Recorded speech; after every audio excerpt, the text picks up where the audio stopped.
একটি শহরে একটি ছোট্ট ছেলে এবং তার বাবা মা বাস করত এবং ছোট্ট ছেলেটি তার পরিবারের সাথে খুব খুশিতে ছিল। একদিন তাদের ওই বাড়িতে তার দাদু আসে, যে থাকে একটা গ্রামের বাড়িতে, এবং সে তার দাদুকে দেখে খুব আনন্দে নেচে ওঠে এবং তার দাদুকে বলে যে, দাদু, আমি জীবনে খুব বড় হতে চাই, আমাকে এমন কিছু একটা শেখাও যাতে আমি জীবনে খুব বড় হতে পারি। তখন তার দাদু তাকে তার গ্রামের বাড়িতে নিয়ে যায় এবং তার সাথে খুব হাসি মজাক করে এবং সে তার দাদুর সাথে খুব ভালোভাবেই জীবন কাটাতে থাকে।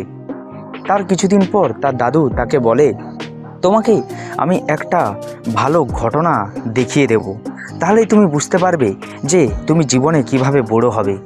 তখন তিনি তাকে নিয়ে গেলেন এবং একটি গাছের চারা তার রুমে লাগিয়ে দিলেন এবং আরেকটি গাছের চারা তার বাগান বাড়িতে লাগিয়ে দিলেন।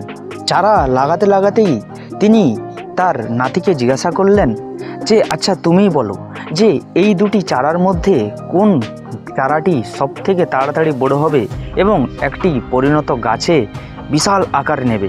তখন তার ছোট্ট নাতিটি তাকে বলে যে, দাদু, ওই চারাটি যেটা আমরা রুমের মধ্যে লাগিয়েছি ওটাই খুব তাড়াতাড়ি বড় হবে, কারণ ওটা আমাদের চোখের সামনে থাকবে এবং ওটাকে আমরা ভালোভাবে যত্ন করতে পারবো। কিন্তু যেটাকে আমরা এই বাগান বাড়িতে এখন লাগাচ্ছি সেইটা বাইরের ঝড় বৃষ্টি বন্যা এইসবে মোকাবিলা করতে হবে তাকে, কিন্তু সে যদি মোকাবিলা না করতে পারে সেই চারা গাছটি কিন্তু মরে যাবে।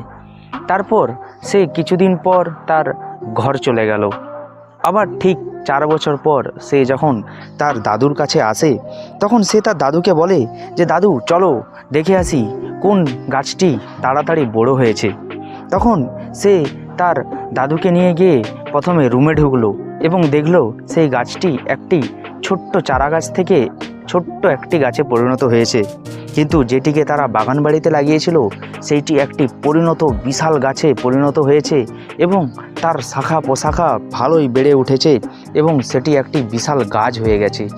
তখন সে তার দাদুকে বলল যে, দাদু, এটা কি করে হলো?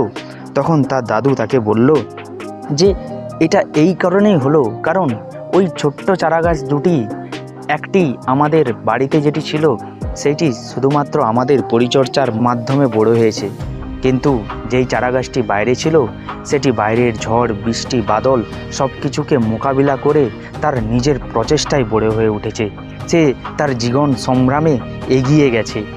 তুমিও যদি তোমার জীবনে বড় হতে চাও তাহলে তোমাকেও ঠিক এইভাবে জীবনে সংগ্রাম করতে হবে।